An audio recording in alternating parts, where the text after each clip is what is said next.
எப்படி திராவிட இயக்கத்தின் கொள்கை காஞ்சிபுரத்திலிருந்து சின்ன காஞ்சிபுரம் நடராஜன் அண்ணாதுரை தொடங்கி வைத்தாரோ அதை போல அனைத்து எந்த பணியை கொடுத்தாலும் அந்த பணியை சீரோடும் சிறப்போடும் செவ்வரோடும் சிறுமையோடும் ஆற்றலோடும் அதை வி சோமசுந்தரம் அவர்களே அவர்கிட்டமாக கூட்டணி கட்சியினுடைய கொள்கைக்கு அங்கமாக இந்த படையை வெல்லக்கூடிய படை என்கிற ஆற்றல் பெண்கள் பேசினார்கள், ஏழை பேசினார்கள்.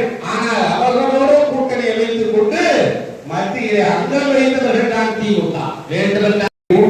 கூட்டணி கூட்டத்தை நம்முடைய காஞ்சிபுரம் மண்ணிலே நடத்துவதாக ஆலோசித்திருக்கிறோம். உடனடியாக நீங்கள் வர வேண்டும் என்று சொன்னார். நான் வியந்து போனேன். அவர்கள் நண்பர் சோமசுந்தரம் அவர்கள் இது ஒரு நல்ல தொடக்கம். இந்த நல்ல தொடக்கம் என்று தொடங்கி இருக்கிறோம்.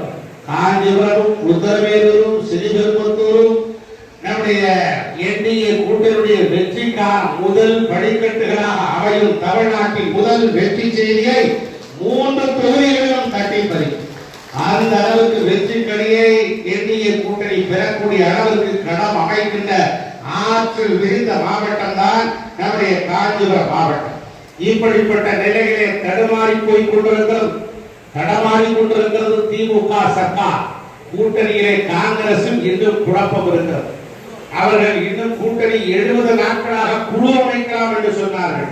70 நாட்களாக அவருடைய காங்கிரஸ் கட்சியுடைய மேலிட பொறுப்பாளர் ஜோடங்கர் சொல்கிறார், நாங்கள் கடிதம் கொடுத்து விட்டோம், இன்னும் ஸ்டாலின் குழுவே அமைக்கவில்லை என்று சொல்கிறார்.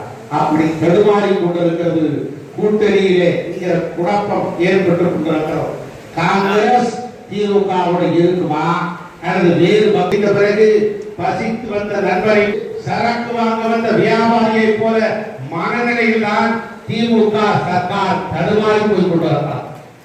நீட் தேர்வை ரத்து செய்வோம் என்று சொன்னார்கள் திமுக. ஆனால் இன்று டிஎன்பிஎஸ்சி தேர்வை ரத்து செய்திருக்கிறார்கள். இப்படிப்பட்ட ஒரு இழிவாடுகள் நான் என்று சொல்கிறேன், ஆறுதி என்று சொல்கிறேன்.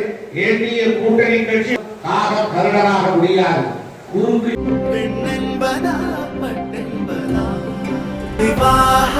மணப்பெண்ணின் பிரத்யேகமான திருமணம் விவாஹா தி சென்னை சில்க்ஸ்.